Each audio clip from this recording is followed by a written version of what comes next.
इसलिए है कि हमारे देश के जो राष्ट्रपिता जिनका नाम महात्मा गांधी है, वो आज की तारीख को इस पृथ्वी पर जन्म लिए थे।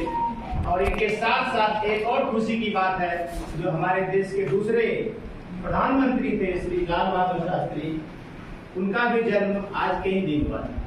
दोनों हमारे देश के एक ऐसे रत्न थे जिनका नाम देश दुनिया में काफी रोशन हुआ।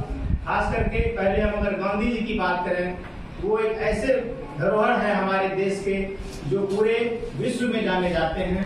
और आज जो 2 अक्टूबर है, इनके दिन को अंतर्राष्ट्रीय अहिंसा दिवस के रूप में पूरे विश्व में मनाया जाता है, जो हमारे लिए काफी गौरव की बात है और सम्मान की बात है। गांधी जी के व्यक्तिगत पृष्ठभूमि के बारे में हम लोग सभी जानते हैं। कुछ मैं यहाँ बताना चाहता हूँ आप लोगों के सामने में, क्योंकि ये जब बैरिस्टर बने, वकील जो आजकल के शब्दों में कहते हैं, उनके बाद ये साउथ अफ्रीका गए। वहाँ पर भारतीयों के लिए जो नस्ल विरोधी आंदोलन था, वहाँ पर उन्होंने भारतीयों को सहयोग किया, कई सारे कार्य किए। उसके बाद जब ये इंडिया आए तो यहाँ एक नया आयाम मिला इनको भारतीय राजनीति में, और इन्होंने बहुत सारे कार्य किए। इनके बारे में अगर कहा जाए तो ये विचारक भी थे, आध्यात्मिक गुरु भी थे, और लेखक भी थे, क्रांतिकारी भी थे, और ये नरम दल के नेता के रूप में भारत के सबसे अग्रणी नेता रहे हैं। और अंग्रेजों को इन्होंने अपने सामने झुकाया, क्योंकि इसकी कई ऐसी बातें थी, कई ऐसी शर्तें थी जो हमारे समाज के लिए काफी महत्वपूर्ण थी। और उसी धरोहर के तहत, उसी शस्त्र के तहत, शस्त्र के पास 2 ही था, एक सत्य और अहिंसा। सत्य और अहिंसा के शस्त्र के साथ इन्होंने अंग्रेजों से युद्ध लड़ा और हम लोगों को आजादी दी।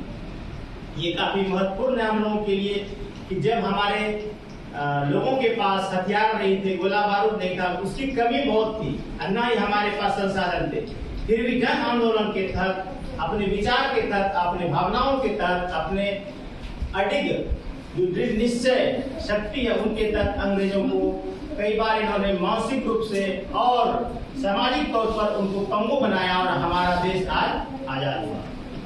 इनके कई ऐसे बातें हैं, घटनाएं हैं जिनसे ये सदृश, जिससे ये प्रतीत होता है कि हमारे गांधी जी बहुत बड़े लीडर उस समय भी थे और आज भी हमारे दिलों में बसते हैं। दूसरी बात यह है कि हमारे जो लाल बहादुर शास्त्री थे, इनका नारा था जय जवान और जय किसान, जो काफी महत्वपूर्ण है। और इनका ये कहना था कि अगर हमारे देश का निर्माण करना है तो सैनिकों और किसानों को अग्रिम पंक्ति में लाना है, और उनको आगे बढ़ा करके ही हम सामरिक, समृद्ध और एक अच्छे कुशल भारत का निर्माण कर सकते हैं। इन सब चीजों से हम लोगों को ये शिक्षा मिलती है कि आज जो हम लोग पढ़ाई कर रहे हैं या सामरिक रूप से अपने देश को आगे ले जा रहे हैं, आज जो हमें ये आजादी मिली है, ये खुशहाली मिल रही है, इन सबों में 1-2 व्यक्ति जो है हमारे बीच, ये 2 व्यक्ति जो महापुरुष है, इनकी बहुत ही महत्वपूर्ण भूमिका रही है। तो मैं इन्हीं शब्दों के साथ में अपनी वाणी को विराम देता हूँ और